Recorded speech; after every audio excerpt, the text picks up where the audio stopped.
Subscribe to Need to Know for the CEO podcast, and you will get to listen to and be inspired by other CEOs as they share their experiences and best practices. You'll also get to listen to subject matter experts who will brief you on what they think you need to know to do your job more effectively.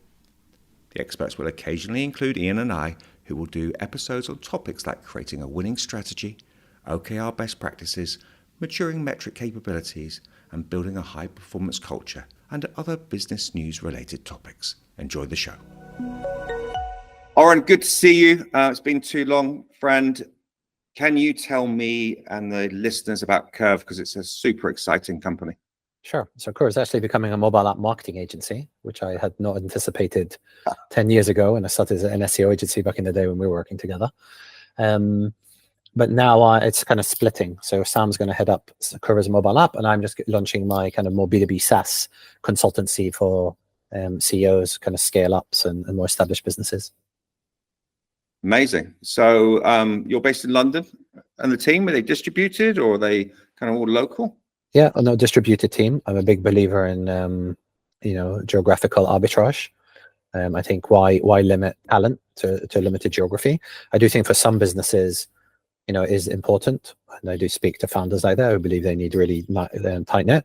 I do have a pretty cemented view that I think you're either all in on remote or you're all in on kind of primarily hybrid, but people have to be in the office. But like this or that or combo doesn't really work so well. Yeah. So I think just stick. I really believe in digital nomadism, and I believe in global talent access. I don't see a reason to have people locally. I'm not saying it's right for every business, but for my business, that's definitely the case. Sure. I mean, one of the reasons why I obviously reconnected and you're here today is, I've been increasingly impressed with your LinkedIn posts because they're kind of, as I was saying, they're sort of very, but one, you've raised the bar, and there's a lot of very average on LinkedIn, so it's nice. LinkedIn's rewarding you. You're developing a really big following, and I think that sort of comes with age, maturity, capability, experience, and it's been lovely watching those.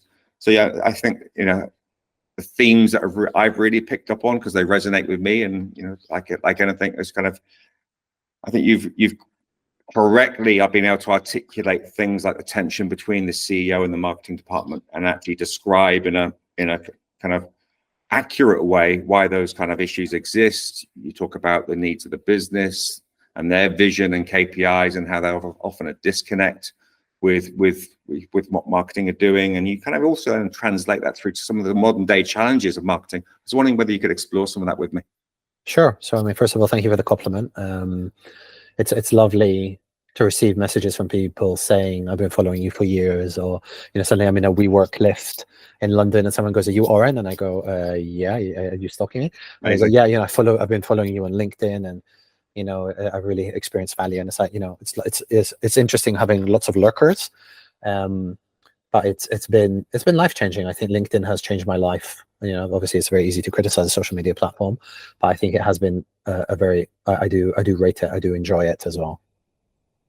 So in terms of sort of the things that your team are doing, I mean, let's talk about your customers for a start. Let's anchor ourselves there. So who are your customers? Who are you best placed to help? And from your perspective, kind of what have you learned to do for them that is actually very hard to do?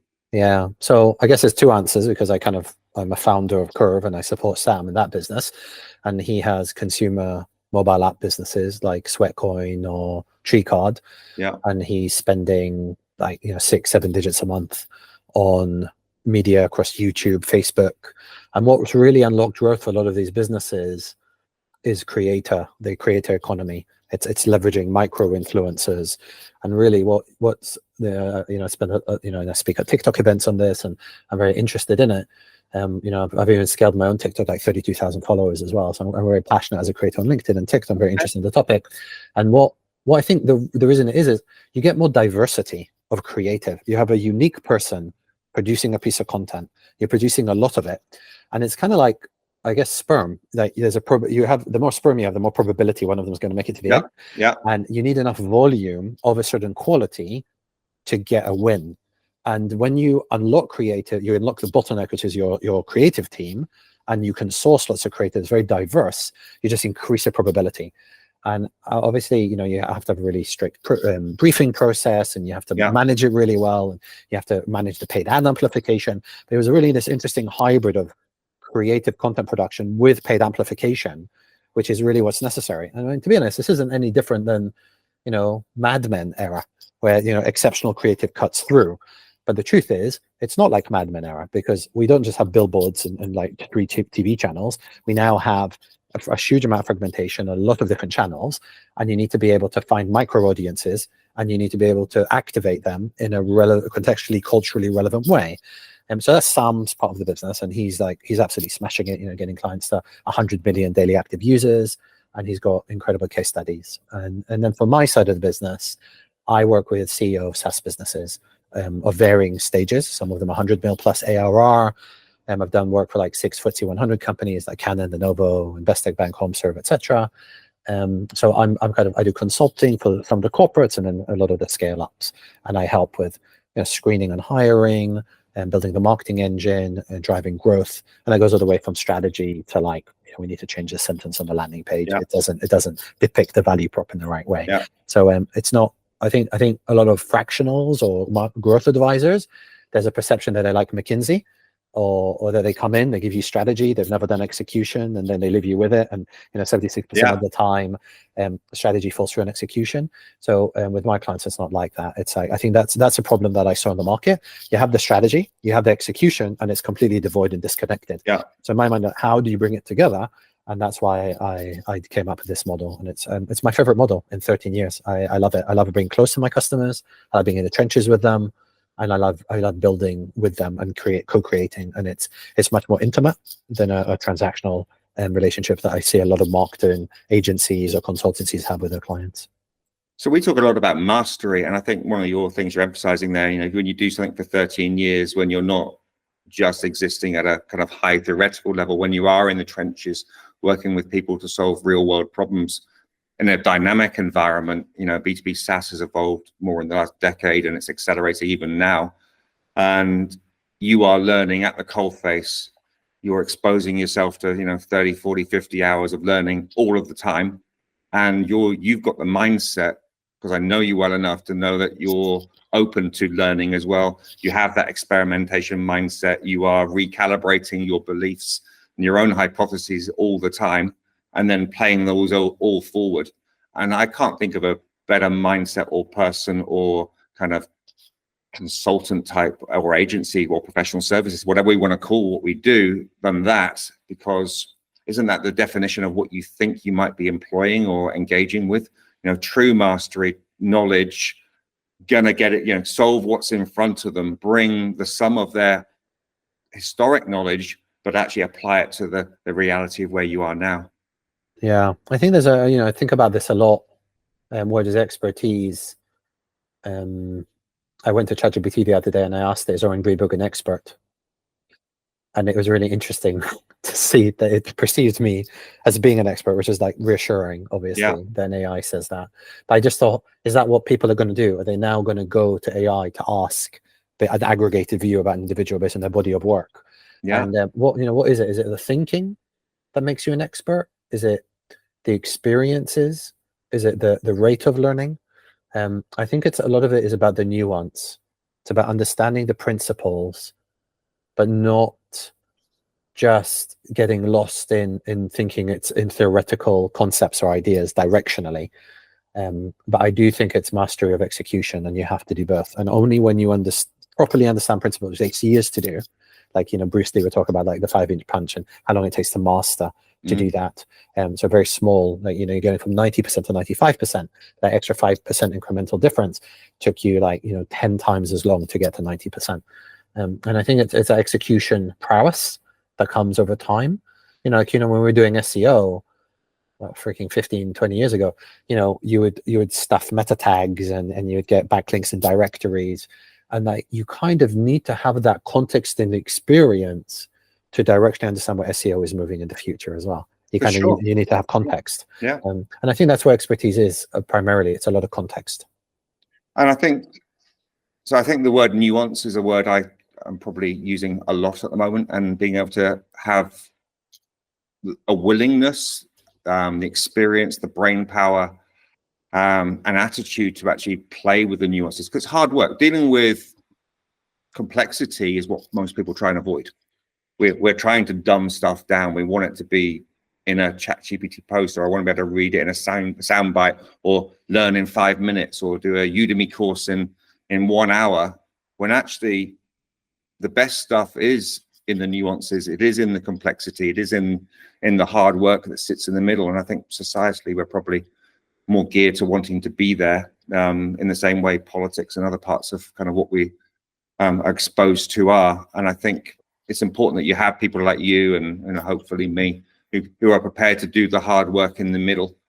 I also think one of the things you've got, and I don't know whether you're aware of this, so what the listeners won't have known is that we had a chat before, and what you've got, and I work on all the time, is that ability to pick up on the small things inside conversations, on the detail, and know which words were really important that were just said, know what data is really important. There's lots of analogies for this, like wood for the trees and all that kind of stuff.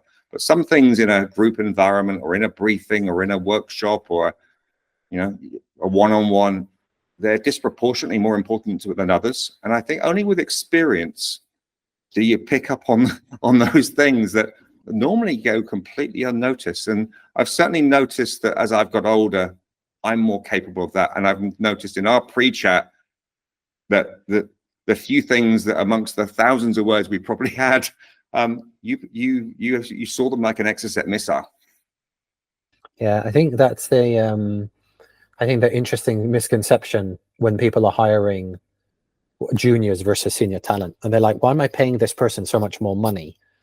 And I think really what you're doing is you're paying this person to cut the 80% of fluff to get you to the 20% that's going to drive 80% of the result, rather than spend all of the time and cost and opportunity cost to have a junior try and figure out to get to nail that 20%. Yeah. And really what you're paying for is just the experience, literally, and the knowledge of how to be more efficient and how to be more effective. Yeah. And I think the problem, founders, CEOs have is discerning someone who's experienced and senior, who's full of it, and rather than someone junior who's just going to work like their asses off to get a result. Yeah. But just, we all know that working hard does not equate to results, but we still like to believe that it is, because there's something very reassuring about knowing that I could achieve it if I worked really hard. But the truth is, if that was the case, we'd all be outsourcing everything to developing countries, paying the lowest possible hourly rate and hiring the most amount of people. But we don't do that. What we actually do is the opposite. We hire really top talent that is incredibly specialized, because we know that for complex problems, it's not brawn or bulk. It's sophistication, nuance, and specialization.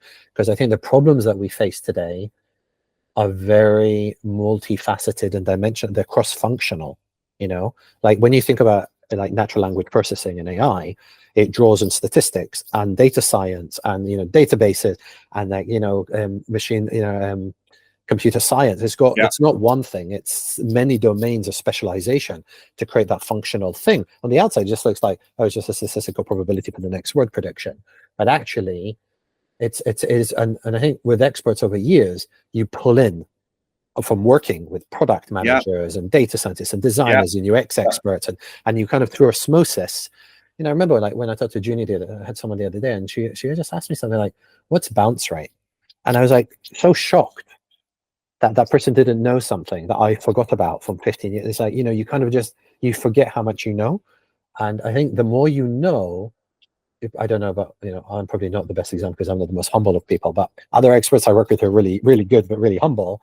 You notice that they always go, I don't know, I need to think about it. Even though they know, but they kind of know how much they don't know. And I think, I think that's another quality of someone who's very experienced, a senior, that they think through a problem, they give it time, they wrestle with a problem like a crocodile until they win. And it's not just here's my answer. And I think when you're in experience, you realize it's very easy to come up with answers. It's very hard to come up with the right answers. So much in that. I think a number of concepts to pick up on there. One is what you said about work ethic, working hard. So I think that's a given. There aren't many shortcuts in my experience to anything. So if you can tick that box, you then need to use a word that you used earlier, be able to raise the bar. Unless you're aiming for, whether it's an exam, it could be an A star. If it's a product, it could be world class. If it's a user experience, it's, at the sort of magical end of user experience. There are a lot, you've got to know what excellent looks like and be aiming for it. You can also, I meet a lot of people that aim for mediocre too. If that's all you're aiming for, then that's great as well. And I think in most aspects of business, knowing when to raise the bar and then having the work ethic to go after that is another thing. Then you need the brain power, capability, raw horsepower, money in the bank, resources to apply that with the bar that's raised and the work ethic. And the reality is it's not one thing. Work ethic won't get you there. Ambition won't get you there. Money won't get you there. And you're trying to create that kind of, you need all of the different levers to work in tandem to be able to do that. And I think your observation that, as you and I have both got older, and I think maybe, I think you've got a diverse career like me too. I've worked in product strategy, data science, marketing, we mentioned SEO, advertising, media planning. I draw on all of it all of the time, but I'm not aware of drawing on all of it all of the time. And actually that diversity creates a really unusual brain pattern and brain set, which to you probably, looks, what you do looks easy or feels easy because it's just, you don't know how to be anything other than you. The reality is you've learned a lot in a lot of different ways from a lot of different companies and done a lot of different jobs and probably failed loads like me too. And at each point you've been a natural self-improver and developer, and it's again a mindset thing, and you're humble. It's like it's I think it's the only way to be, but then again you meet people who think no, that's not the only way to be. Yeah, I kind of I think being open-minded and egalitarian, I accept other people's values, a way of life, and I don't necessarily agree with it, or it's not necessarily right for me. I can't really imagine enjoying life and not being obsessed with learning new things and challenging myself all the time and developing. I understand it's not for everyone, and I don't think it's necessarily. I think it's wonderful if everyone was always pushing the envelope on quality and standards. But I think it would also be an incredibly competitive and difficult environment if everyone was doing that all the time. So I think it's only 1% of the world's population is entrepreneurs. It's a minority, and I think I'm entrepreneurially minded, and I think there's a reason for that. And I think it's okay. It's okay that not everyone is always pushing the envelope or trying to innovate. I think you need to. I think whenever you're running a business, it's like a cocktail. You got to find the right balance of ingredients together, taste just right, and you got to keep experimenting and trying. But essentially, I've got three ways I think about it. Do you have the right people in the business? Do you have the right people doing the right things, sitting in the right seats? And do you have the right people in the right seats doing the right things? And then there's someone else mentioned in a comment on one of my posts about this, which I thought was really quite cute, was do you have too many people trying to sit on the same seat? Do you have too many chefs in the kitchen? So I think there's like 4 different core reasons for like types of reasons or issues that why a business is underperforming. Yeah. And I don't think, it's necessarily the mentality, the mindset is like, so like back to your point, there's lots of ways to go wrong. It's a lot more ways to go wrong than to go right. I think that's why the failure rate is so high for businesses and startups. So I think right people in right seats is a phrase that's used a lot. I'm not sure who first came up with it. I think it might even be a US idea. I don't know. Jim Collins. Yeah. And I think I think it is important. And I think, we get to see, because of the work that we do, how few people have a recent or accurate job description, role responsibilities, or any clarity. You've got things like Project Aristotle that Google did, I don't know, 6-7 years ago. The third most important thing for business performance is goal, role, and plan clarity. In addition to our psychological safety and other elements. Again, you get these contradictions, which is, I do a lot, but maybe it's not very clear to everyone else what I do. It's evolved, yet no one can actually pinpoint at it, but I might be appraised at it at the end of the year. I could go on. There's kind of these kind of conflicting behaviors or approaches to certain things, but I think the general concept of, have I got the right people in the business? Do I have the right culture? Do we have a strategy? Does everyone know what success looks like? Do we know the levers are all trying to push? Do I have any bad apples? I mean, there's just these sort of fundamental truths that have to be present. Do I know my customer, my product any good? There's these fundamental truths that, we all need to be present. Yeah, I think we're employed because they're, very often not present, and knowing how to do something about that is really important. I think they're specialists, and I think the problem is we have so much access to knowledge now of Google and ChatGPT that we think we can go on YouTube and learn something. And it's true, you can, but you can't learn multiple things that are specialists simultaneously while still doing your day job. Yeah. And the problem is you need expertise to discern what the 20% is going to drive the 80% result. Yeah. So in the world of B2B SaaS marketing, which is obviously, very focused around lead generation, getting people through into the sales machine, whether that's self-serve and kind of pirate metrics and all of those type of things, to B2B sales engines that need to sort of scale through startup into scale up and through the various funding rounds. My experience is it seems to be becoming harder for these companies to kind of ignite that growth engine.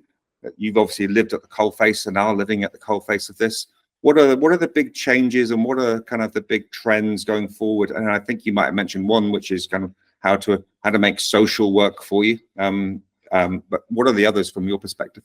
Yeah, so some of them are classic, and they've been there before recent changes. Like, a lot of the ads are very boring. They don't cut through the noise, and they're not well crafted. But the truth is that was 5 years ago, 10 years ago. So it's not like that's changed. So a lot of these principles, like people still aren't doing positioning properly. Their messaging is off. It's not representing the value prop correctly. So there's principles and commonalities, and that's still incredibly common, surprisingly. And then there's like new problems, which are interesting and fresh. I think the biggest, if I was to say what it was, will probably be the massive reduction in effectiveness of cold email outbound. Yes. By about 32%. Yeah. Over that, since I think 2019, so about a good 3, 4, 5 years progressive decline. But I think it's very interesting how a lot of different data vendors are some of the fastest growing businesses in the world, and the ones who are cracking it. So you kind of, wait a second. So you're kind of saying, on average, more companies are failing, but some of the fastest growing ones are the ones who crack it. Yeah. And go, yeah. You're going to go, what's really the difference between them? It's how effective they are with using data. It's really a core data competence, but very specialized. I'd say another massive shift that's happening in B2B, which is really interesting, which is very much related, actually, and I'll connect them in a second, is the creator economy. So like we're seeing on TikTok with B2C, this consumerization is happening with SaaS, where you see pricing is becoming transparent, the nature of having a chatbot on there, the way social and the advent of social and like personal brand is exploding. What's really interesting, the way they connect, is that some of the players I just mentioned who are growing really quickly, like a great example of that is Play, is they're leveraging Creator Program. And they've got like, I think, 1,000 creators, and they're leveraging micro B2B influencers to drive their growth. There's lots of other businesses that are doing that in the B2B SaaS space. So that's wasn't there 5 years ago. That's new. So there's like a couple of like really distinct changes. I think the way LinkedIn has changed, both like thought leadership, ad format, and the way it's kind of improved its algorithm recently in the last couple of years. And I think it's much more engaging as a B2B social channel. So the opportunity there is greater. And I'm seeing that. I'm seeing more creators grow more quickly than ever before. Yeah. I think that's a massive change. There's a lot of fragmentation, complexity in the marketing tech stack. Yeah, that is, I think, that constant proliferation of new tech is progressively more and more overwhelming, and people can't tell what's good and what's not. But it's like I play simple games. Like I say on someone to a call, I said, give me the top 3 CRMs that pop to your mind, and like, don't tell me, I'm going to tell you who they are. then I just throw the names out.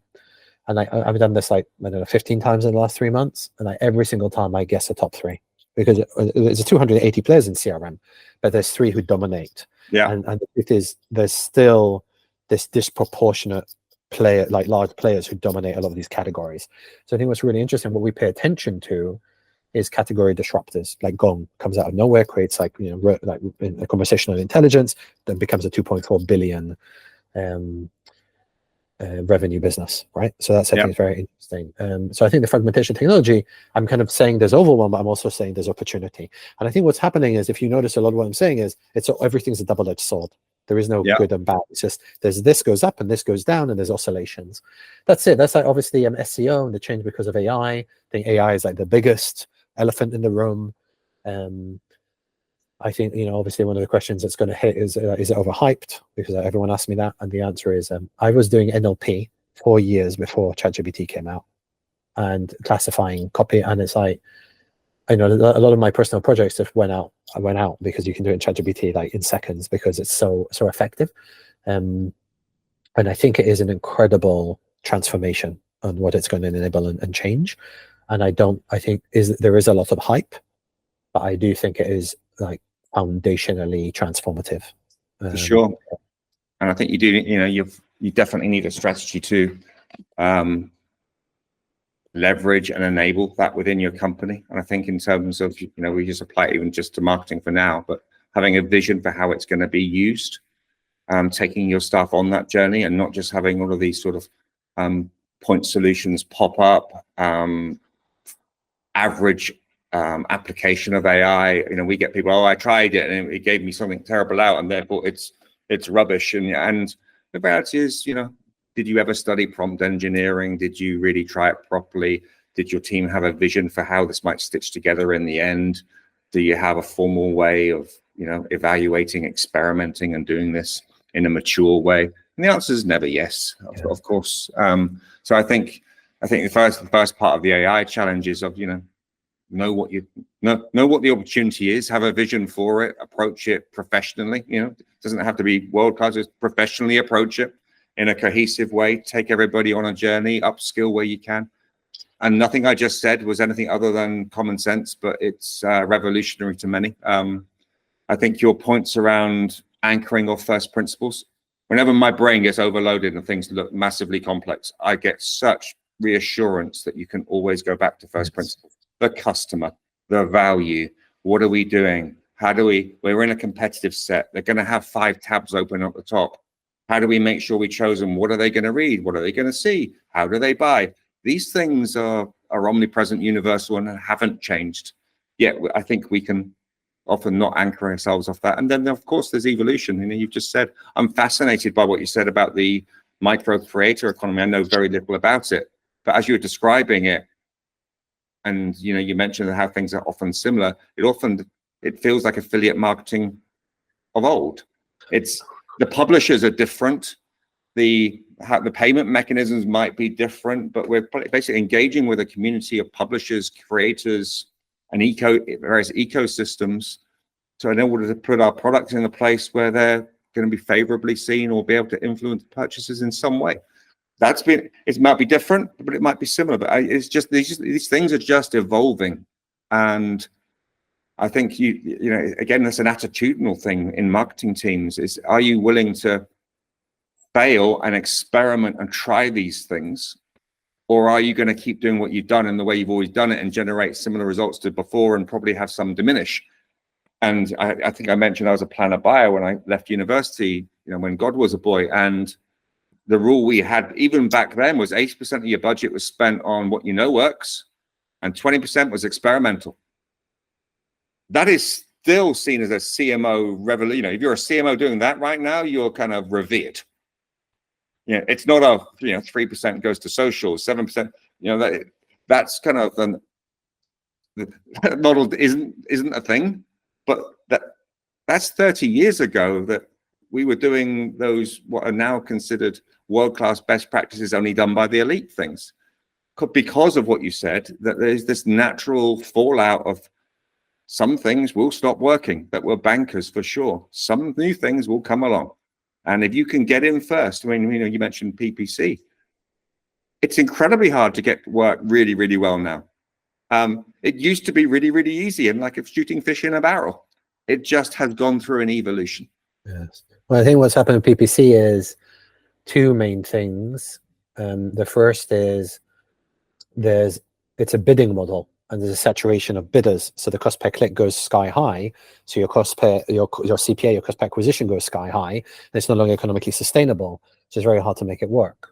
And then the second is Google's progressively made it harder to see the converting keywords, right?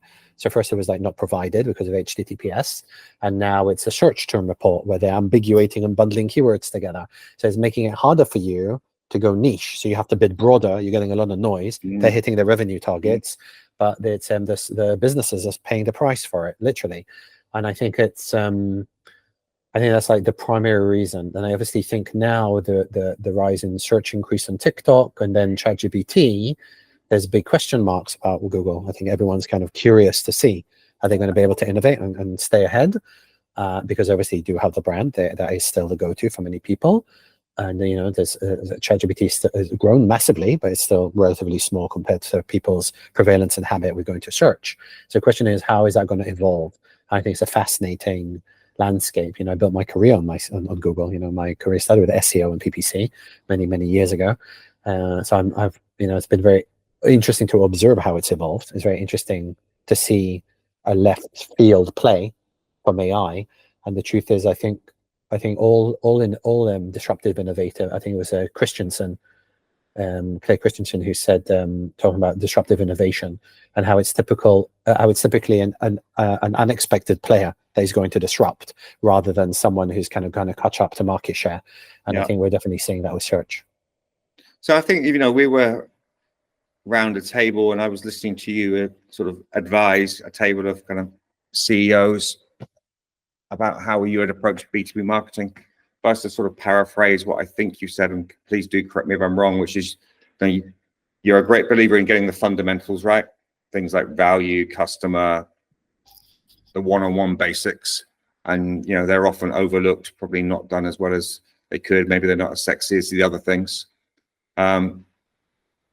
Be brave and have the capability to experiment, invest in creativity, invest in brand building alongside kind of demand gen, because I'm guessing those 3 CRM companies that you named also were brands, because there is enormous value and equity in becoming a brand, and you can't become a brand with PPC alone, and it's very, or at least very hard to do, and all those sort of Me Too medias, and those highly creative channels, whether it's through the things that make us uniquely human and that creator economy, or whether it's through your own creative team, they're the things that make you stand out. They're the things that ChatGPT will never really do in the same way a human can do, at least not yet. And actually, amplifying the uniquely human characteristics in your team, whether they're in-house or gathered from outside, are what's going to give you an edge. And a thing that you said earlier that I probably didn't, just it's rattling around my head right now, is these things feel really hard to do, and some of them are hard to do. But I always used to say to my team when we tried to do something that was like, that's never been done before, is that's also really good, because that's going to put everybody else off trying to do this. It's reassuringly difficult. And I think to have the attitude or the ability to try and do things that are actually sometimes quite hard or reassuringly difficult also is a defense mechanism as well, because that means it's really difficult for competitors too, to the point where hopefully they're going to be put off. You have to have a competitive advantage somehow. So the only question is, where are you emphasizing, where are you putting it? You've got to play to the strengths you have in your company. Every company has a different DNA. Some have really strong sales, some have really great product. I mean, now you have to have good enough in lots of areas, right? Like, it's very hard to win today with poor UX. But 10 years ago, you could have probably gotten away with but now everyone's like, using ClickUp or, I was going to say Monday, but I'm kind of stuck in project management as a category for some reason. But if I think about, your HubSpot CRM, I mean, even though some people complain about the UX and in CRM category, so maybe that's arguable.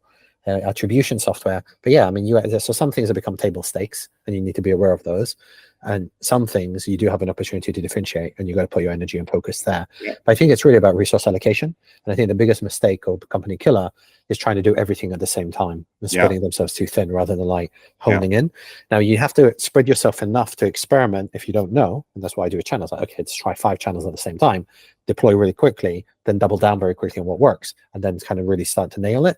So you've got to find that balance between test and learn, but not just taking massive crazy risks because you believe that channel is going to perform. Well, you know, I talked to what's his face. He said they grew on LinkedIn ads. Let's go all in on LinkedIn ads because they grew that way. And it's like, no, that's not. It's like that's assumptions and hypothesis.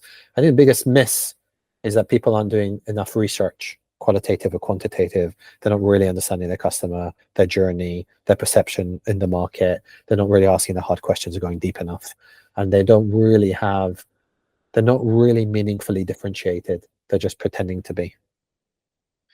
And I think what you said there is incredibly important, and I just want to emphasize it because it resonates with everything that we do as well. Is that at every level of the company, a strategy exists. So you have your corporate strategy, you'll have your marketing strategy, etc. And you need these sub strategies. But the essence of all of that is where do we propose to be best? Where do we propose to sort of double down on? What are we willing not to do? What are the compromises that we're willing to make? Where do we want to be worse? Where's it okay to be worse? And that clarity and understanding really gets to the core of what really good strategy is at any level of the organization. And I think once you can comprehend that, which obviously you do, life becomes much easier, you know, to have a narrow focus, to know where your uniqueness is, where that capability is, that if you develop it and extend it, then, you know, you're not going to worry about whether you're going to be around in 5 years' time. You know, it's something you can keep doubling down on. And I see that great, you know, I know I've got lucky enough to know a really good number of market leading leaders and CMOs, and you probably know them too. They've always got a capability or decided to gather a capability in something that's difficult and be better at it than most people in their vertical. So it could be, you know, user experience, but it could also be something as, you know, undervalued as data and analytics. We will have the best data and analytics in our market. Therefore, we will be able to invest smarter than anyone else in our market. We will solve the attribution problem that no one else wants to even wrestle with. We will understand the customer journey better than anyone else in our sector because it's difficult. But we're committed to having that you know, being best at that capability, and therefore in that sequence of dominoes, everything else can fall behind. People have normally made that conscious decision, whether it's through the hiring they've made, or the tech stack they bought, or the agency they've got to advise them. With these conscious decisions becomes best, and with best becomes winning, in my experience. Yes, but they just have to align the capability of what customer cares about, because going internally and saying this is what we're going to be best at, but customer doesn't care about, doesn't get you market share. It just means you're burning money faster. And I think that's one of the gaps that's missing. For sure. Amazing chat. Thank you for your time. I think we're going to need a follow-up because, again, what went on before this recorded call was as good as the. Hopefully, people find the actual call itself, and your well of wisdom seems to be endless. So I think we'll pick up again some other time, Oren, if that's okay. Mutual pleasure. Yeah, I'd be delighted. All right, you take care, mate. Oh, thank you.